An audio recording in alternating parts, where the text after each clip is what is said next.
Hey, everybody, and welcome back to the stream. We are live this afternoon across platforms. We are on YouTube. We are on Facebook. We are on Getter. We are on Instagram. We are on Locals. We are not on Rumble today because for whatever reason, Rumble is being stupid and it won't let me schedule a live stream, which I hate. But that's okay. No matter. We are here to unpack this crazy story. Buckle in because it's going to get wild everywhere else. Nonetheless, happy hump day. If we're even calling Wednesday hump day anymore. I'm sure we all remember that fun commercial. Everybody already in the chat is like, I'm sorry, what? Based on the title of this stream. Yeah, we got a lot to unpack. Our amazing friends over at Students for Life of America, a group that I do a whole lot of work with every single month. I did a Kristan Hawkins speaking tour with her last spring semester. I often speak at their conferences and we make some content together. It's a group that is very near and dear to my heart, is actually having to weigh legal action after they were placed on a terrorist watch list, partially funded by the government, alongside Hamas, ISIS, the KKK, and more. I can't even believe this is happening, to be totally transparent with you, and yet here we are. It is. Welcome to 2024. Joe Biden has also made history today by signing the legislation that effectively bans TikTok in the United States of America and decimates freedom of expression in the digital age as we know it. We are here to unpack all of it on the stream on this Wednesday afternoon. But first, as always, we want to say hi to some of you guys because our community is what it is all about here on the stream. Let me know who you are and where you're watching from right now in the chat. And don't forget to smash that follow or subscribe button wherever you guys are watching to help us continue growing these communities one person at a time. As you guys are doing that, I want to give a huge thank you and shout out to our amazing friends over at Public Square, our headline sponsor of the stream, that helps to make every single thing that we do possible. Public Square is chock full of 75,000 plus businesses as an online marketplace, all of which are pro-life. So if this stream resonates with you in any way, shape, or form, or you're just looking for companies to support that share your values, you can find all of them on Public Square. If you are a business owner and your company is proudly pro-life, pro-family, or pro-freedom as well, you guys need to add your company to Public Square. Over in your other browser tab, type in publicsquare.com and you guys will have a chance to add your business to their very quickly growing and very, very exciting, impactful marketplace. Thank you so much, Public Square, for everything that you guys do. Let's start over on YouTube today saying hi to a couple people before we bring in our special guest. Amy V and Jaden kicked things off for us in our chat today. We've got 1950 watching in Croatia with a peace sign saying America officially went insane. I feel a little insane this week, you guys. I'm not going to lie. I feel like I'm being gaslit that I live in the freest country in the world. And if this really is the freest country in the world, God help us all. Miguel is watching in Canada. We've got Naruto watching. We've got another person watching in Croatia. How very freaking cool. Timothy's here. Edwin's watching in Bulgaria and more. Over on Getter, we've got Prometheus and CCP equals virus watching. Nitty Witty, Alex Padron, and more are kicking things off for us over on Locals. And on Instagram, Ashley's watching in Hawaii. We've got BJ watching in Florida, Georgia. Lots of people watching from Georgia. Paul is watching from Qatar, potato. Glad that you are here. Or is watching in Israel. We've got Memphis, Los Angeles, Raleigh, North Carolina, New Zealand. You guys have a lot to talk about with freedom of expression and free speech this week too, but one of my favorite countries. Nashville, Kentucky, Texas, the Netherlands, Colorado, Mexico, Pennsylvania, and more. You guys are the best, and I love you so very freaking much. As I said, I kind of feel like I'm being gaslit this week into believing that I still live in the freest country on the face of the planet because, honestly, between the Title IX rewrite that we've unpacked on the stream at length the last couple of days, where men now take over women's spaces and women's rights are just poof, Thanos gone out of the ethos in American education. Between that and the TikTok ban that we will talk about on the latter half of the stream, and now dear friends that I know and groups that I work with every day actually legitimately being placed on terrorist watch lists, while terrorists are running American college campuses. We talked about Columbia yesterday on the stream, and today, literal Hamas-style protesters have taken over the Harvard Yard at Harvard University. Is this really a free country still? And if it is the freest country still on earth, God help all of us, because we're in a lot of trouble as we all take massive strides towards authoritarianism. As I mentioned, and as the title of this stream suggests, today we are unpacking a crazy emerging story from the last couple of weeks that a nonprofit organization that does incredible work on campuses, in social media, in fundraising for pregnancy resource centers, and getting pro-life politicians elected to office, Students for Life of America and their associated group, Students for Life Action, was actually placed on a terrorist watch list in the last few months. A group at the University of Maryland and their consortium of studying terrorism, partially funded by the Department of Homeland Security, the federal government, identified SFLA, Students for Life of America, as a group that breeds terrorism and violent terrorist activity, and put them in the same category on this list as Hamas, as ISIS, as the KKK, and more. Today, we are so very fortunate to be joined by my amazing friend, Kristan Hawkins, who is the founder and president of Students for Life of America. I think there is no better person to tell us what the heck is going on than the Queen, Kristan herself. So, without further ado, please join me in welcoming Kristan Hawkins to the stream. Kristan, I am so excited to have you back on the stream. I miss being out on the road with you, so we'll have to do some fun speaking engagements later this year. But all of the crazy things are happening this week in the realm of the pro-life movement. And what I really want to start our conversation on today is this report that Students for Life was apparently a part of. For those that haven't been following the news, what the heck is going on? Yeah, so the University of Maryland's National Consortium for the Study of Terrorism and Responses to Terrorism, which is partly funded by the U.S. Department of Homeland Security, has a list of organizations, enterprises that they believe feed terrorists. And the list is pretty right on. Like ISIS is on the list, the KKK, Hamas, like pretty bad agents who have been known to actually breed terrorists who kill people, right? We found out a couple of months ago via a student that Students for Life of America was on this list. We were on the list with ISIS. What did we do to make it on this list? Sidewalk chalking. In August of 2020, we tried to paint Black Preborn Lives Matter on the road in front of Planned Parenthood after the DC mayor had actually painted Black Lives Matter equals defund the police on public streets in DC, because she had opened up the streets to public expression. So I was just taking advantage of that. We were immediately stopped by the police, told we would be arrested if we did it. So we said, okay, fine. We're just going to sidewalk chalk like we do every Saturday in front of Planned Parenthood, Black Preborn Lives Matter, with sidewalk chalk on the sidewalks, like things like little kids do every day.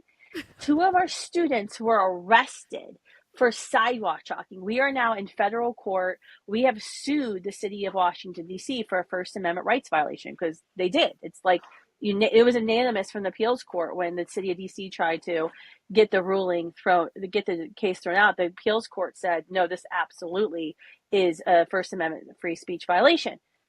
Fast forward, somehow sidewalk chalking and made us end up on this terrorist list. We weren't given a heads up. No one told us, hey, we might think you're a terrorist. We just found it out. We sent a strongly worded cease and desist letter without any communication. They took us down about a week later. We still don't know why we were put on the list. We don't know when they took us down. We don't know how long we were on the list. Nothing. There's been no communications.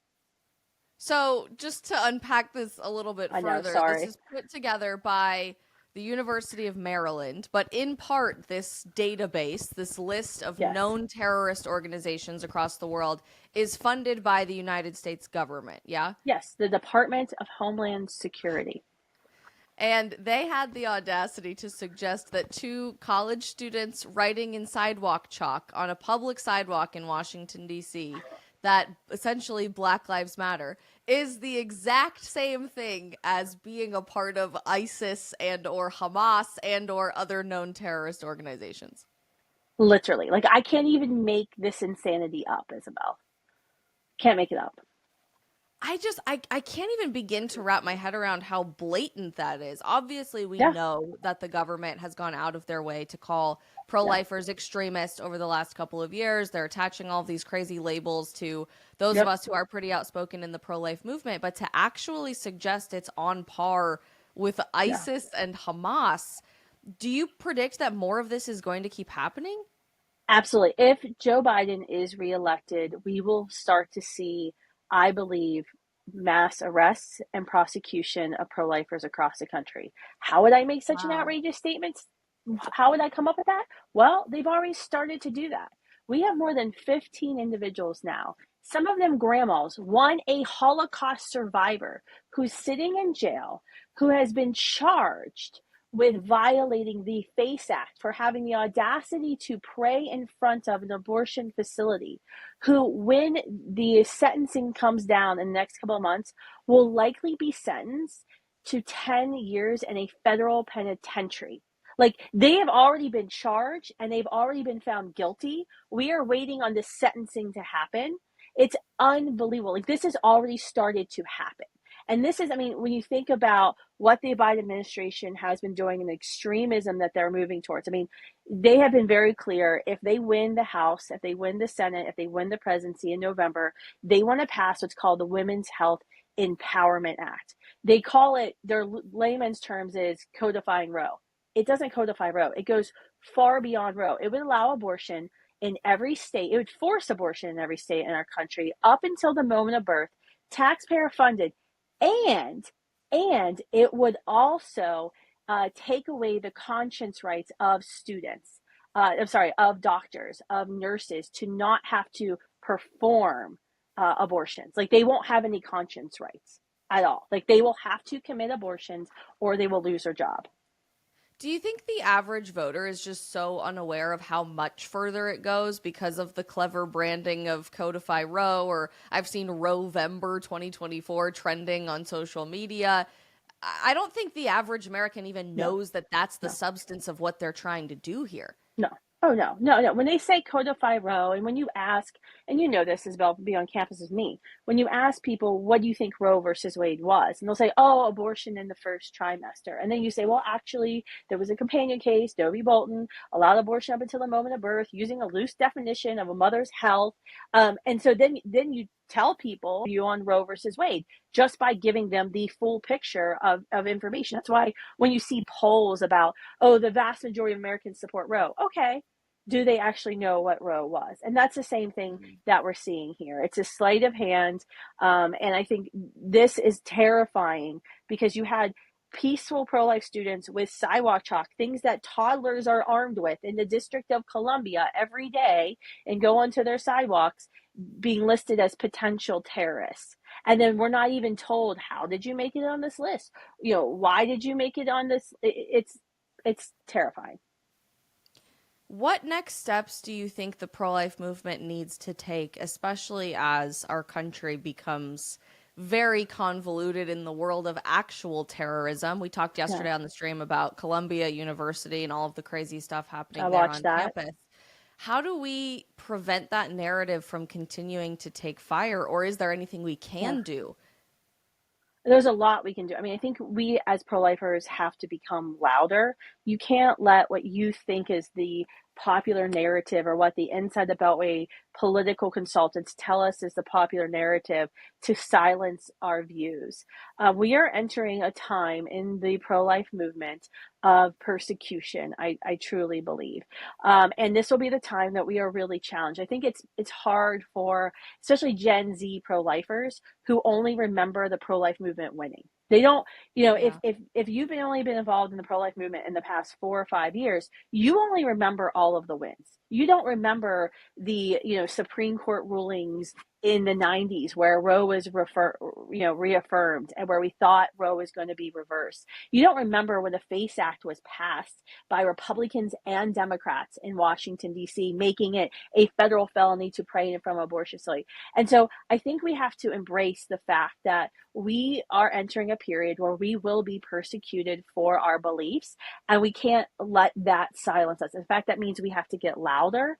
That means we have to be prouder. That's why we've got to start more Students for Life groups. We're trying to get a group started on every four-year college campus in America. Then I'm going for every Catholic and Christian high school in America next. I mean, like, we have to get bigger. And that's exactly how the pro-life movement won after 49 years under the tyranny of Roe. Like, we didn't shrink away from the defeats. We kept getting bigger. We got more innovative. We got tactically smarter. That's exactly what we've got to do. So we have to get involved, whether you're getting involved in a high school, a college, whether you're getting involved with our alumni group, the Campaign for Abortion-Free Cities, literally door knocking for and advertising pregnancy resource centers and maternity homes in your neighborhood. You've got to get active politically. I mean, this election, I've been hearing a lot of scary things where people are like, I'm going to sit out this election. I'm disappointed with Donald Trump's stupid statements on abortion.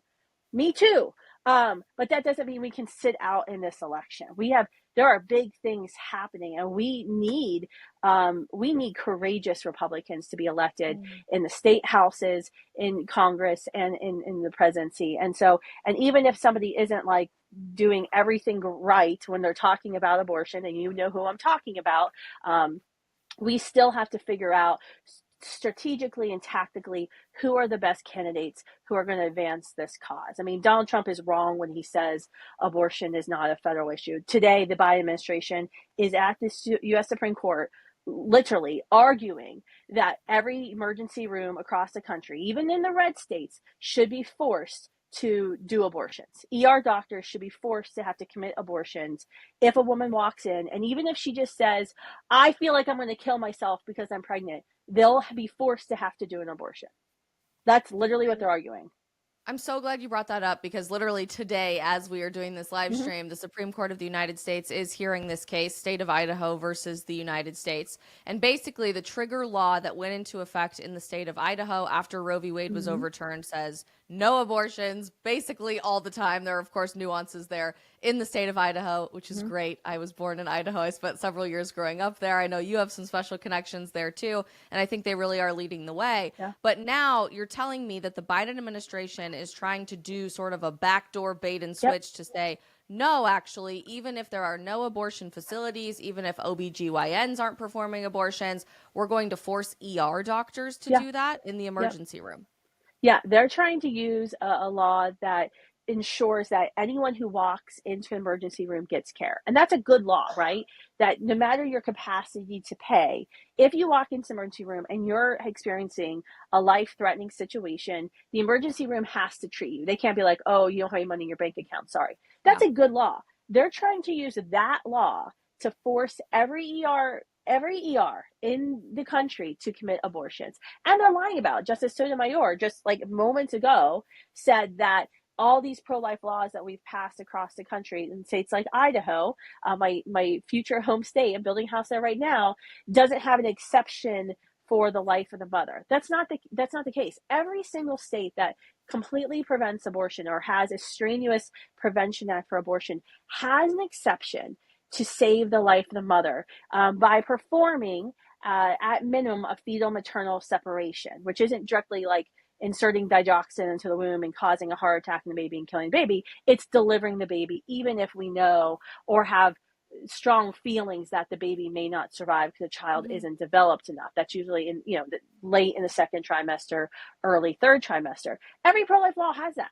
So it is completely a falsehood that our Supreme Court justice is saying that pro-life laws don't have exception to save the life of the mother. That doesn't make sense. We're pro-life. We want mother and baby to survive the pregnancy.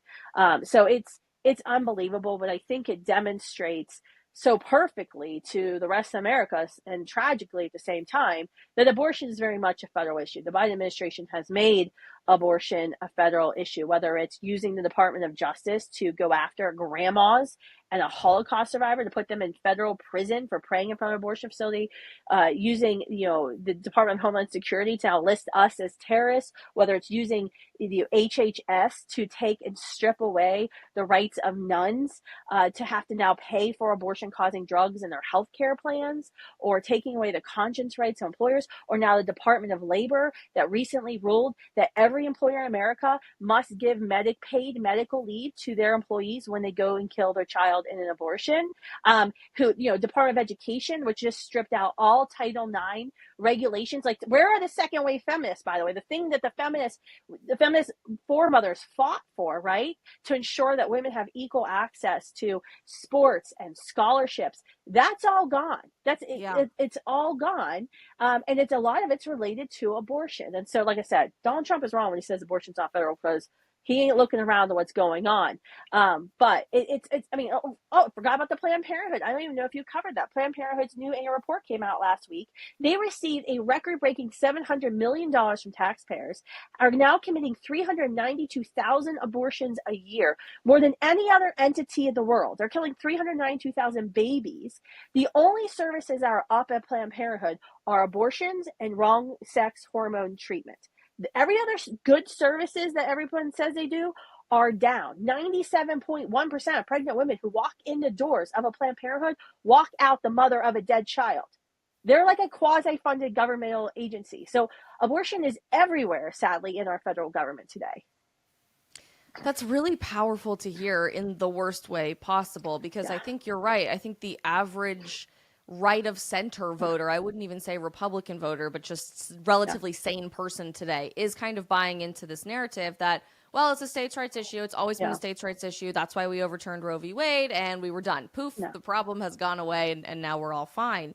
The left is making it abundantly clear this will never be a states' rights issue. This has to be a federal issue. So if you had a message for somebody discerning how they wanted to vote in November, if you had a message for these candidates that are debating how to present this issue to voters, how would you package this in the urgency to act on maybe the greatest human rights crisis of our time at the federal level?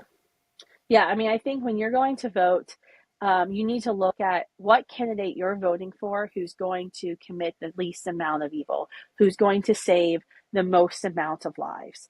Like I said, I deeply disagree with President Trump's statements about abortion's not federal. However, I can work with him to ensure we defund and debar Planned Parenthood, potentially saving 100,000 babies at minimum a year, right?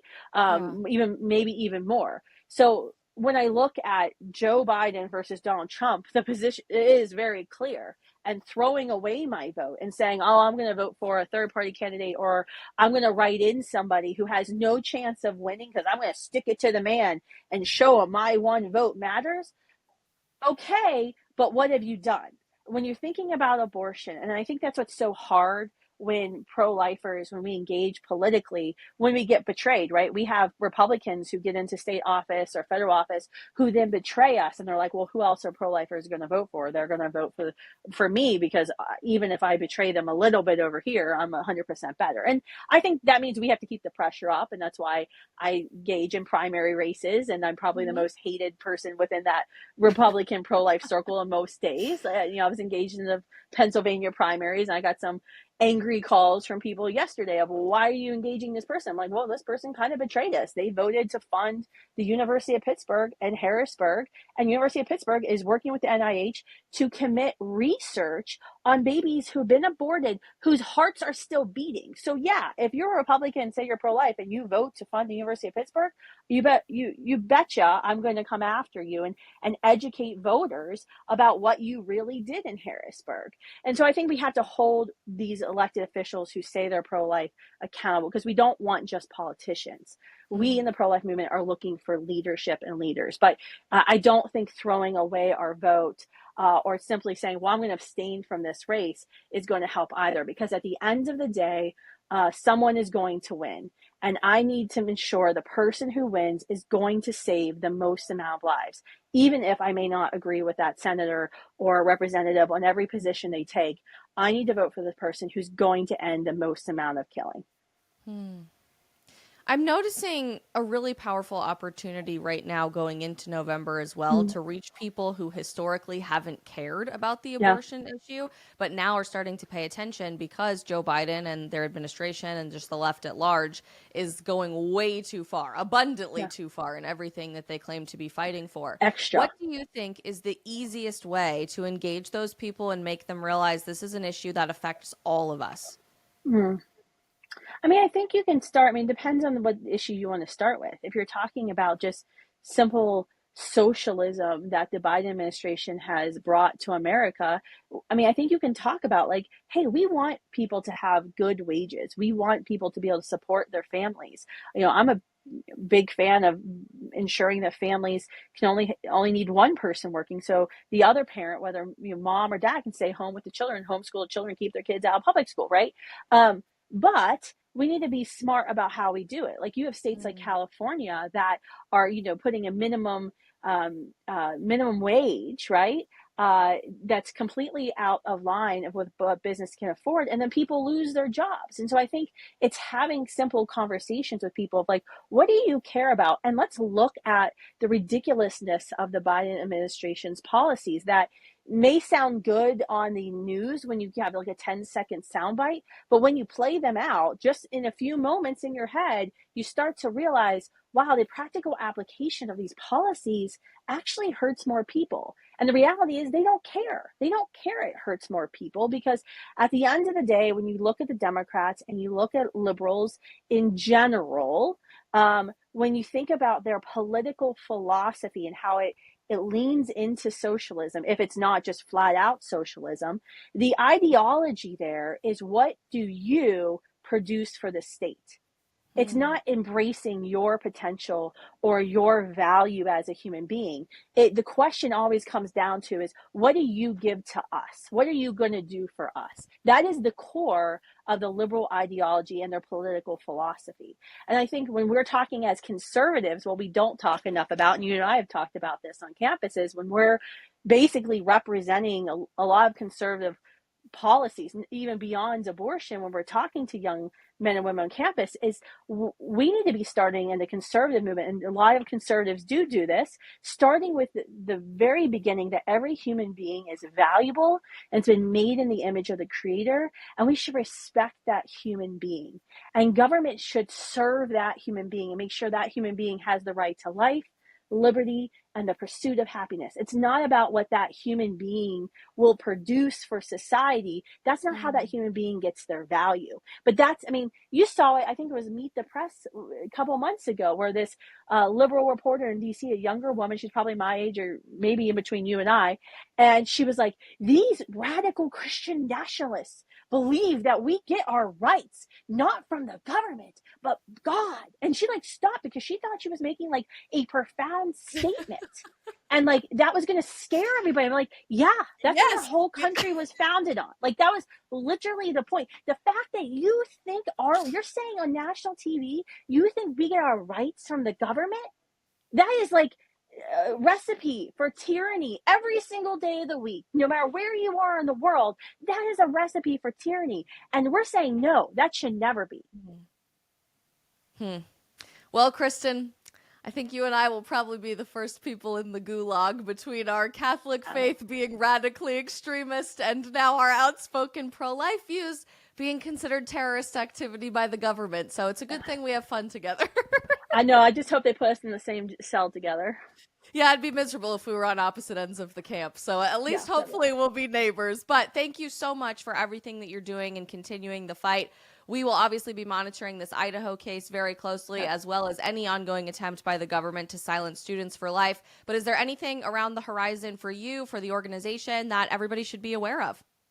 Yeah, I would encourage folks to join us at National Celebrate Life Day, the end of June. It's nationalcelebratelifeday.com.org.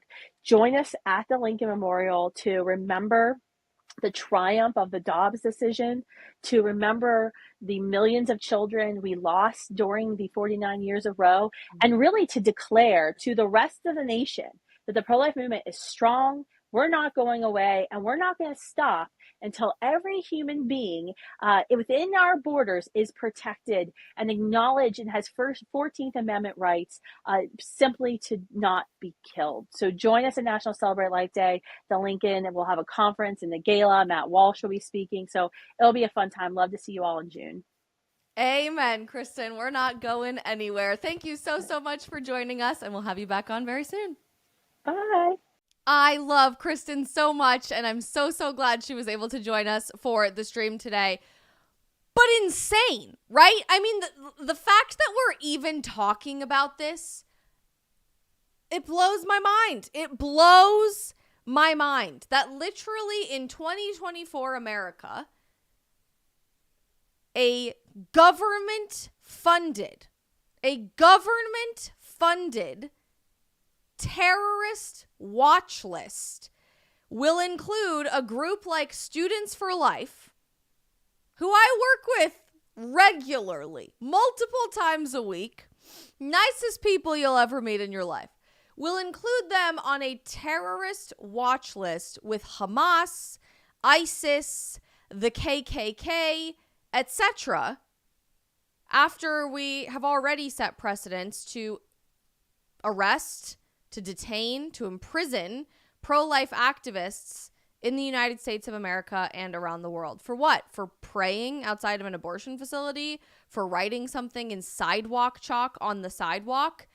And as many of you are reminding us in our chat today, while also conveniently ignoring legitimate calls for terrorism inside of the United States of America. Sadly, I think the United States government today would rather identify SFLA, Students for Life, or even conservative political groups or individuals like Kristan Hawkins as more of a threat to quote-unquote public safety or the United States of America or national security than Hamas. Because Hamas is up for debate whether or not that's even a terrorist organization at this point. Pro-Hamas protesters can call for the militant wing of Hamas to come execute American citizens, American college students, on the middle of Columbia's campus or on the middle of Yale's campus or on the middle of Harvard's campus. But you can't pray outside of an abortion facility, and you can't write Black babies' lives matter in sidewalk chalk in front of an abortion facility without being called a terrorist. So I find it interesting that all of this is emerging as news in the last couple of days. And I specifically asked Kristan to join us on the stream today because I don't find it coincidental at all that that story is emerging, while also today, the biggest breaking news that everybody is talking about is that Joe Biden has officially signed the legislation that we unpacked a few days ago on the stream to essentially ban TikTok. These two things, the labeling of Students for Life and pro-lifers as radical terrorists and the banning of Gen Z's largest social media platform, are inherently, undoubtedly linked. And we are going to prove that on the stream today. But just as a reminder, what is this bill that Joe Biden has signed for us today? First and foremost, it doesn't just ban TikTok. That is a substantial aspect of the legislation. But if you guys watched the stream a few days ago, this is a 200 roughly page bill that does a whole lot more than force the sale of TikTok in America. It's giving an additional $60 billion to Ukraine. It's giving 20 odd billion dollars to the conflict going on with the war in Gaza at the moment. And it gives about $8 billion to Taiwan as military strengthening against Chinese aggression. It creates additional sanctions against Iran and does a whole lot of other crap. Why all of those things are in the same bill, I have absolutely no logical explanation for you. We desperately need a separate conversation to be happening in America about single issue legislation, but we can fight that battle another time. Smack dab in the middle of this 200-page bill that actually originally was 4 different bills smashed together into one vote was this idea of forcing a sale of TikTok and divestment from ByteDance, really stemming from this argument, supposedly, that TikTok is this huge national security concern and we absolutely must ban it or else. However, you guys read the bill with me the other day, and you remember, if you were here, that the word TikTok isn't even used until the 63rd, 64th page of a 200-page bill. It's used once as one example of a foreign adversary-controlled application, but that's it. What this bill actually does, and what Joe Biden just signed into law today, is something far, far more terrifying than anything you could possibly have imagined with a TikTok ban. It allows the President of the United States,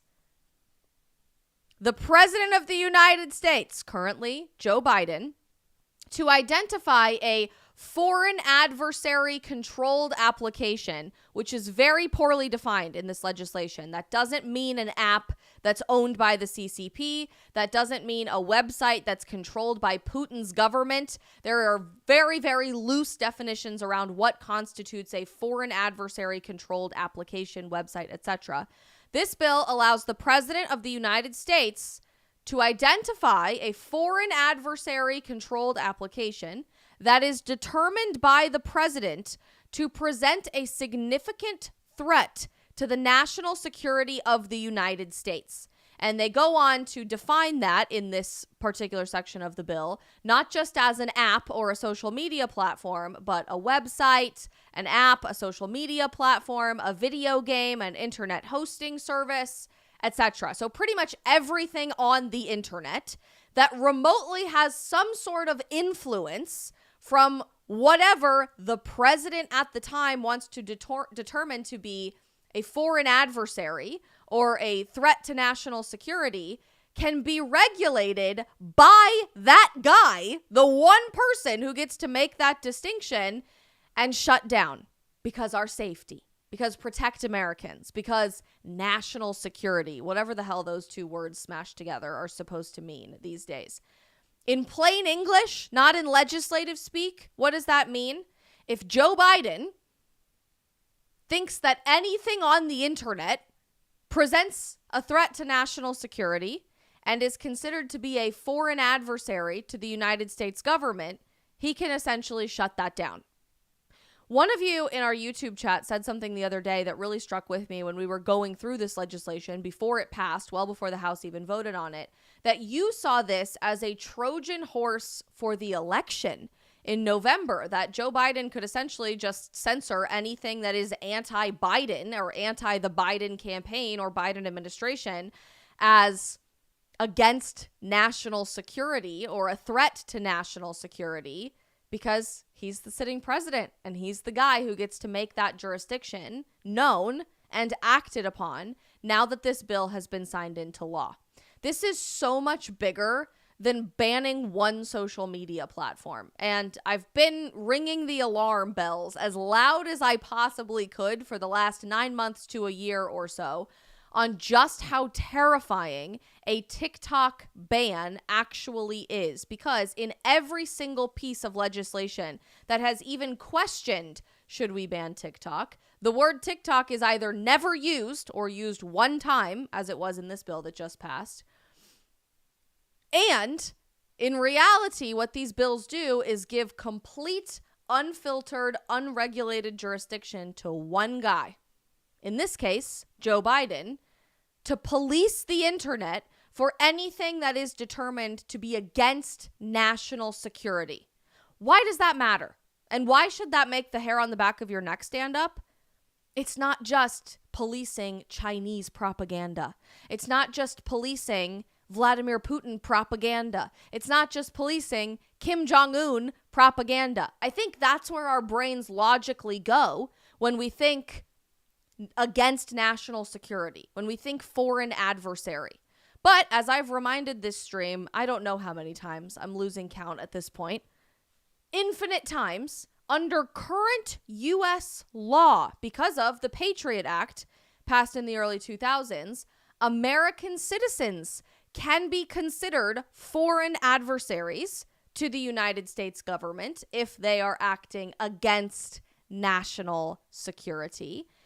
And if that's true, if an American citizen can be treated as a foreign adversary already in being prosecuted under U.S. law, who are they likely to go after? Not the CCP.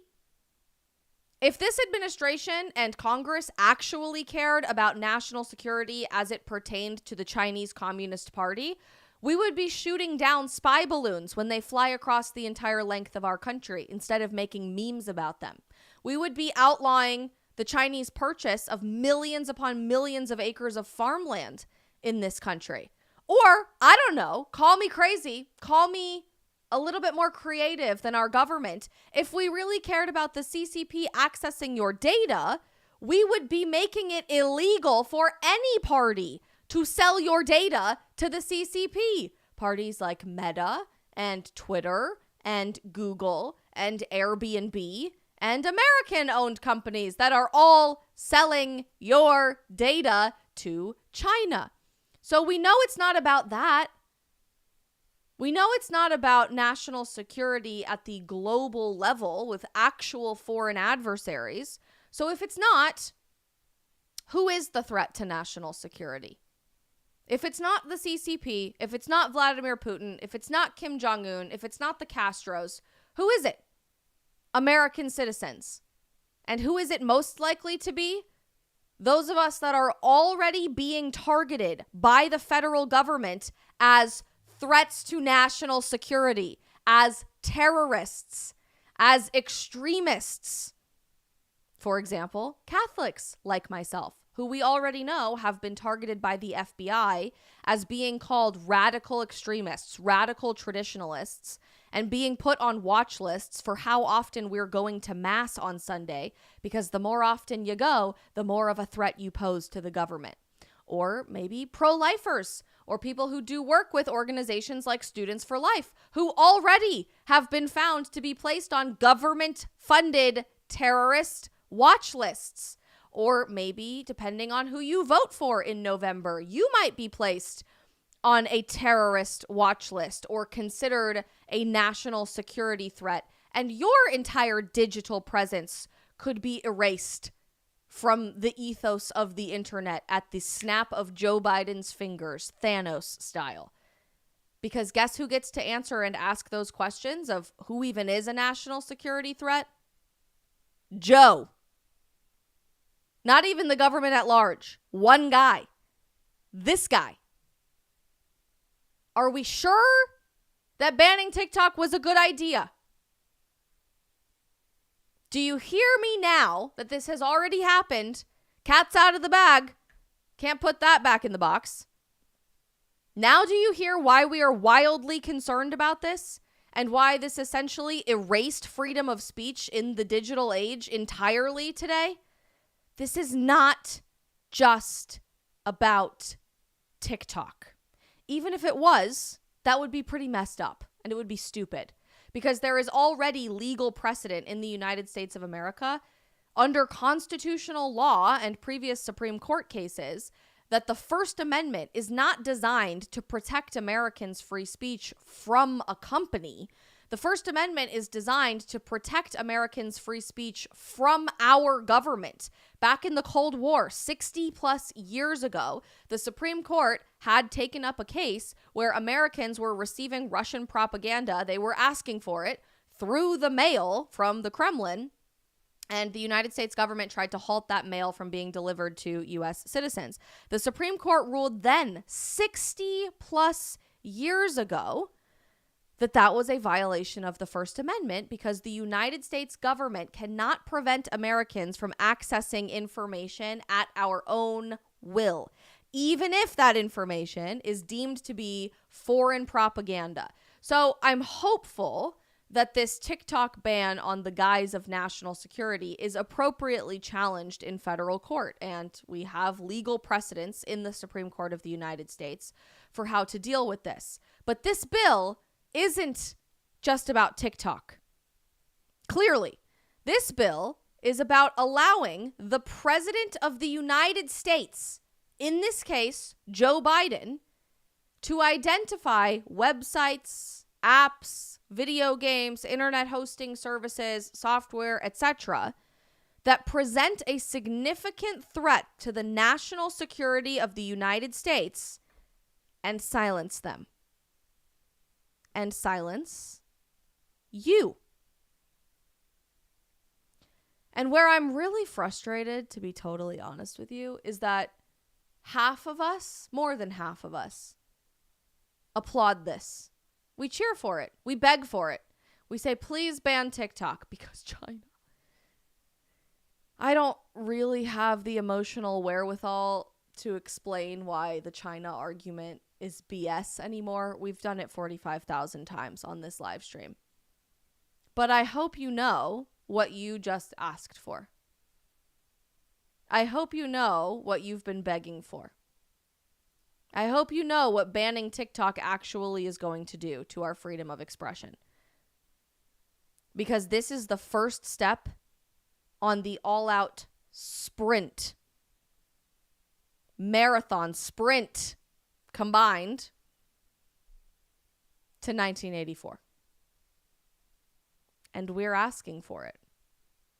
The media is already trying to work overtime, and the incredible thing about all of this is, obviously, I think this is going to backfire on the Biden campaign. I think this is going to wildly backfire on the Biden campaign, especially as it pertains to young voters, because TikTok is where we get our information. It's where we embrace our commentary. It's where we're having these important cultural and political discussions every single day. Even Charlie Kirk, who for the last several years has been a TikTok naysayer, has been wildly successful on TikTok. For the last 30 days has been posting nonstop, and we were texting about this morning, is already approaching 1 million followers within their first month on the platform. By the end of the summer, it will be their largest social media platform with the biggest impact by far, and people are eating up his content because there is a hunger, there's a need, there's a void of great commentary on social media, period.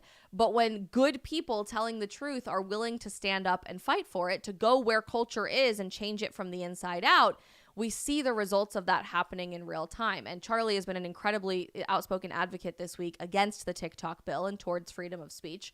But already the media is trying to say, yeah, young people don't really care that much about TikTok. This certainly isn't going to change their vote in November. And this was what Politico had to say about it today. They interviewed somebody named Aiden, who actually I know Aiden personally. We've done several different events together where he typically represents the left side of things and I represent the right side of things.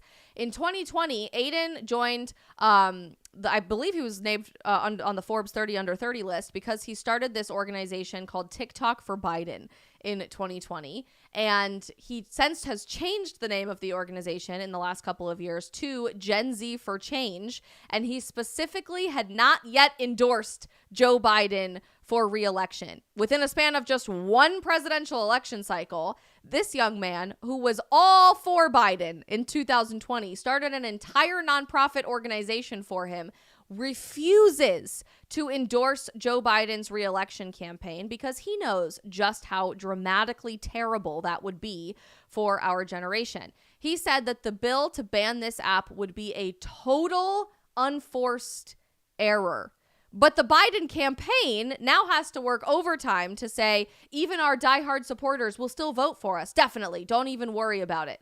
A Biden advisor rejected the idea that young people would abandon Biden because he supported forcing the sale or ban of TikTok. The deadline for the sale of the app will fall after the November vote. Well, that's convenient. They are forcing a sale of this platform within the next 6 to 9 months, conveniently after the November vote, but we're all smart enough to pay attention to that. This unnamed advisor said this to Politico today.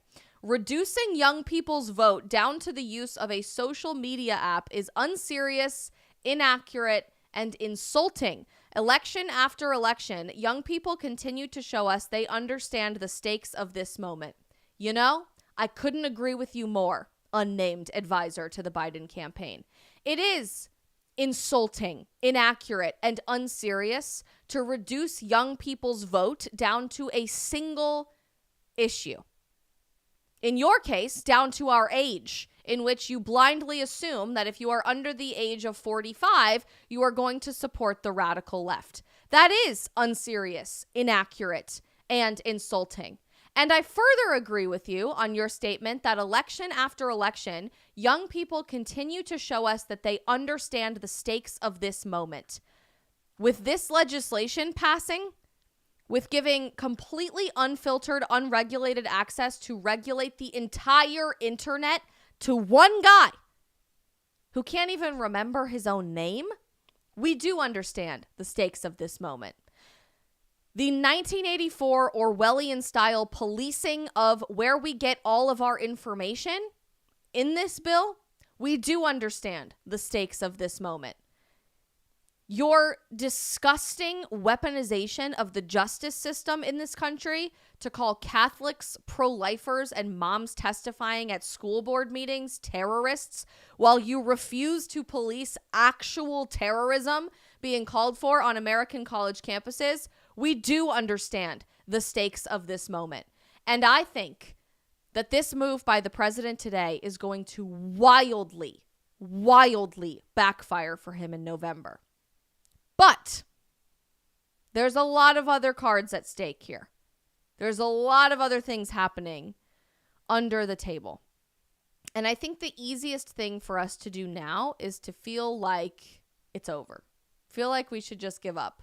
Feel like we live in a country and a culture that isn't worth fighting for anymore because our leaders from across the political spectrum on both sides of the aisle aren't doing enough. That is so easy. It is so tempting to just throw in the towel and say, I give up. I don't think we have the option to do that anymore. Because if we did that, if we just threw in the towel and we gave up, what then? Kristan pointed out some really fascinating and painful truths on just the abortion issue alone that the Biden campaign is fighting for in November. It's not trying to codify Roe v. Wade. On the abortion issue alone, they are fighting for on-demand abortion of your child through all 9 months of pregnancy, even partial birth, for any reason under the sun. You don't want a daughter and she's due tomorrow? Go for it.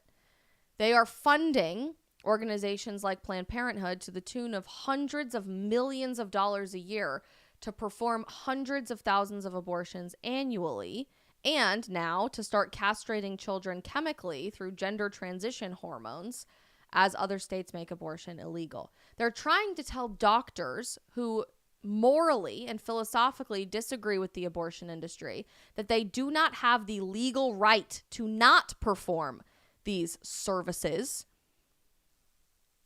under their new supposed utopia that they plan to institute in November come hell or high water. But outside of the abortion issue, what else do we know to be true? This administration is making it abundantly clear they have zero interest in making it affordable to live in this country. They'd rather piss away hundreds of billions of dollars on foreign wars that we aren't a part of, that have nothing to do with us, but we are happy to fund both sides of a conflict over. They want to take away your capacity to freely access information on the internet. And someone told me this afternoon that the new Restrict Act, which we've gone through on the stream before, also includes now a potential ban on VPNs. So if you think you could just use a VPN to access foreign websites, think again. The minimum punishment, I've been told, I need to fact check this, for the new Restrict Act, if you use a VPN to access a website or app controlled by a foreign adversary, is 20 years in federal prison. This administration would rather have college students brutally raped and murdered on their college campuses by illegal immigrants than close the border, and probably refuse to prosecute those killers once those actions have already happened. This administration would rather have young women be subject to sexual assault, to violence, and to harassment in our own bathrooms and locker rooms and dorm rooms at the hands of men who identify as women than actually protect the dignity and equality of women. I could keep going, example by example by example. But in the very simple terms, in our Instagram chat put here by Awaken with Jax, they care about no one. So if we throw in the towel, if we say nobody is good enough, if we say I just give up, what's our alternative? More of this? Because honestly, I don't think our country can survive more of this. I don't think the United States of America continues to exist the way that it has been if we have 4 more years of this. We might not even get there with this regulation of the internet at the hands of Sleepy Joe. That undoubtedly is coming for people like Kristan Hawkins and Charlie Kirk and Candace Owens and Ben Shapiro and Jordan Peterson and myself. How much more ground are we willing to give up? How much more evil are we willing to tolerate?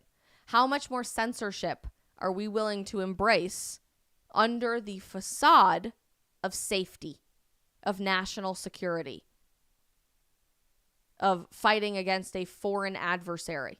Because as far as I can tell, the domestic adversaries currently running this government are far more threatening and far more terrifying in an immediate sense than any foreign adversary out there. I absolutely beg of you, if nothing else, if you take nothing else away from this live stream today, because a lot of you still don't seem to have been able to take away the message on the TikTok ban that we've been promoting for the last year and a half, hear me when I say this. If nothing else this week, the government has made it abundantly clear that they do not think China is the enemy. They do not think Russia is the enemy. They do not think Hamas or Iran or Hezbollah or the Taliban or the Houthis are the enemy.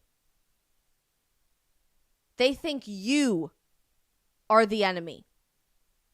To the tune of putting Students for Life of America on a radical terrorist watch list alongside Hamas and calling them terrorists while refusing to condemn actual Hamas protests on American college campuses.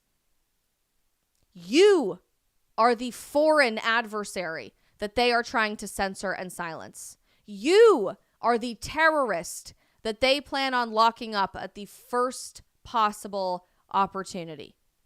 I don't know in what clearer terms they could have possibly made that abundantly obvious to us than in passing this legislation and Joe Biden immediately signing it.